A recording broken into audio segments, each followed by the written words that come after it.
Muy buenos días, jóvenes. En esta mañana abordaremos el tema de las obligaciones con cláusula penal.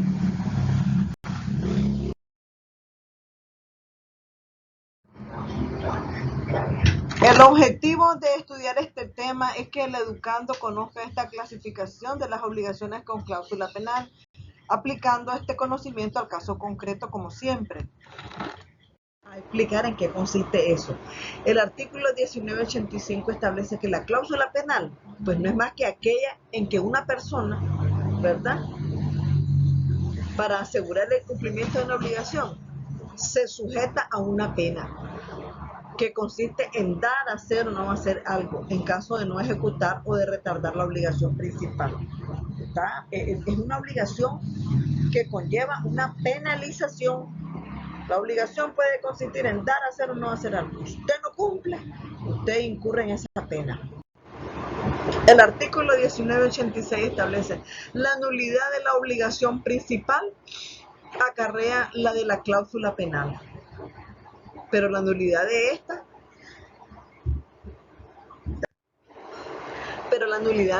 no acarrea la de la obligación principal.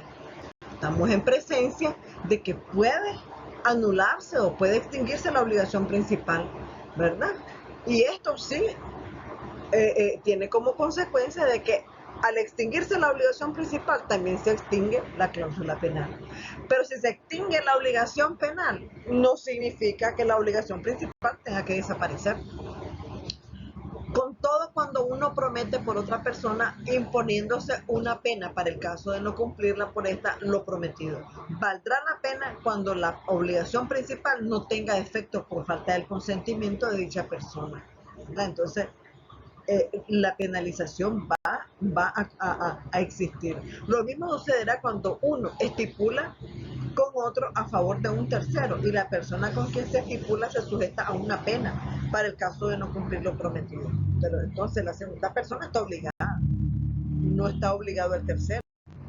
En el artículo 1987 incurre en la pena estipulada el deudor que no cumple la obligación en el tiempo convenido, aunque por justa causa no hubiera podido verificarlo. Es decir, ¿quién va a estar sujeto al cumplimiento de esta pena? El que incumplió la obligación. Vos incumplís la obligación, te aplican la pena, te penalizan. El artículo 1988 dice, para pedir la pena, el acreedor no está obligado a probar que ha sufrido perjuicio, ni el deudor podrá eximirse de satisfacerla, probando que el acreedor no ha sufrido perjuicio alguno. El 1989 establece que el deudor incurre en la pena en las obligaciones de no hacer, desde el momento en que ejecuta el acto del cual se obligó a abstenerse. Es decir, yo te puedo decir, usted está obligado a no hacer tal cosa y usted lo hace, inmediatamente incurre en la penalización. El artículo 1990 establece que si el deudor no podrá eximirse de cumplir la obligación pagando la pena. Es que la obligación principal es una cosa y la pena es otra. La penalización es por no cumplir con la obligación principal, sino en el caso en que expresamente se hubiera reservado este derecho. El artículo 1991, antes de constituirse el deudor en mora, no puede el acreedor demandar a su arbitrio la obligación principal o la pena, sino solo la obligación principal, ni constituido el deudor en mora. Puede el acreedor pedir a un tiempo el cumplimiento de la obligación principal y la pena, sino cualquiera de las dos cosas, o su árbitro, a menos que aparezca haberse estipulado la pena por el simple retardo. O, es decir, vos podés incurrir en mora, pero si hay una penalización por incurrir en mora, entonces sí tenés que, como dicen, tenés que dar la cara, ¿verdad? Y cumplir con la penalización. ¿Ya? Pero otra cosa es que el plazo se venció y el acreedor tiene todo el derecho de exigir el cumplimiento de la obligación. Entonces dice aquí, si no cualquiera de las dos cosas a su arbitrio, a menos que aparezca haberse estipulado la pena por el simple retardo, o a menos que se haya estipulado que por el pago de la pena no se entienda extinguida la obligación principal. Eso estamos claros. Si se extingue la penalización, eso no implica que se extinga la obligación principal. Usted debe y usted tiene que pagar. El artículo 1992 establece que si el deudor cumple solamente una parte de la obligación principal y el acreedor acepta esa parte, tendrá derecho para que se rebaje proporcionalmente la pena estipulada por las partes del cumplimiento. Ese es un beneficio para el deudor. Si el acreedor acepta en parte el pago de la obligación, pues también tiene derecho al deudor a que se le rebaje la pena. El artículo 1993 establece que sea que la obligación principal contenga o no plazo en que deba cumplirse, no se incurre en la pena, sino cuando el obligado a entregar o tomar o hacer o ha incurrido en mora.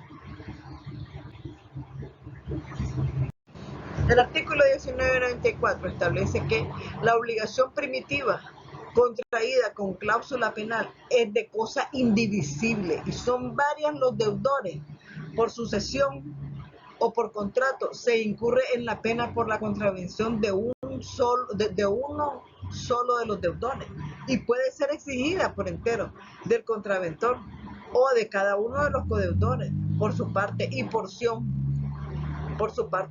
salvo el derecho de estos para exigir del contraventor que les devuelva lo que pagaron por su culpa.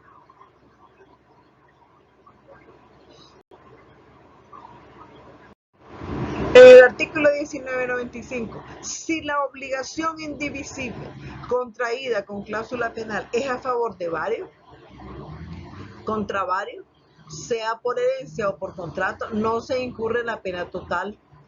Caso de obstáculo puesto por uno de los deudores o alguno de los acreedores, sino que solo el causante del obstáculo incurre en la pena y se adjudica únicamente al perturbado o ambos proporcionalmente a su haber hereditario o cuota correspondiente.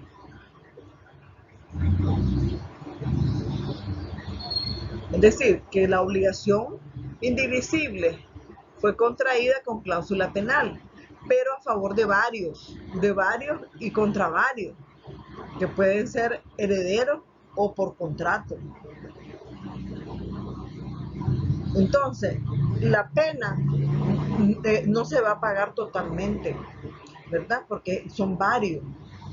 Entonces, en caso de obstáculo por uno de los deudores o alguno de los acreedores, sino que solo el causante del obstáculo, el que está ocasionando el obstáculo, incurre en la pena, ¿verdad? No van a incurrir en pena el resto, porque el que está ocasionando el problema es uno y se adjudica únicamente al perturbado o ambos proporcionalmente a su haber hereditario o cuota correspondiente. El artículo 1996 establece cuando la obligación primitiva con cláusula penal es divisible, ¿verdad? Solo se incurre en la pena por aquel de los herederos del deudor que contraviniera la obligación y solo por la parte que le toca en la obligación principal, sin que haya acción contra los que han cumplido. Estamos hablando de que el que incurre el que incurre en la pena es uno, ¿verdad? Es uno de los deudores, que puede ser uno de los herederos o uno de los herederos del deudor que contraviniera la obligación. Entonces, y solo la parte que le toca en la obligación principal sin que haya acción contra los que le han cumplido. Esta regla admite excepción porque cuando habiéndose agregado la cláusula penal con el fin expreso de que la paga no pudiera verificarse por parte, un coheredero ha impedido el cumplimiento de la obligación en su totalidad. En tal caso, puede exigirse de él toda la pena, es decir, el que incumplió va a pagar la pena. El artículo 1997 establece que si a la pena estuviera afecto hipotecariamente un inmueble, podrá perseguirse toda la pena en él, salvo la acción de indemnización contra quien hubiere dado lugar. Es decir, si la obligación está cubierta, ¿verdad?, con un mutuo hipotecario, ¿verdad?,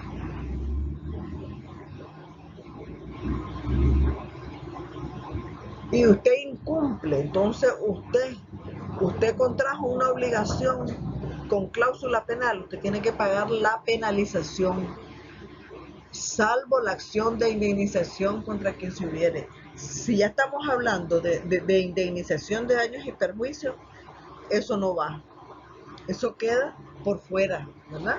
Pero sí, la penalización se le va a aplicar al incumplimiento de la obligación, al deudor que incumplió la deuda.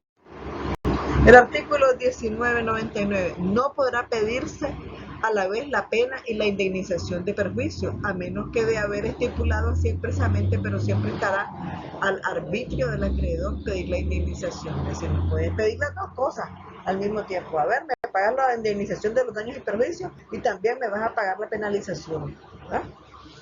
El artículo 2000 dice, si la obligación principal se extingue sin culpa del deudor, queda también extinguida la cláusula penal.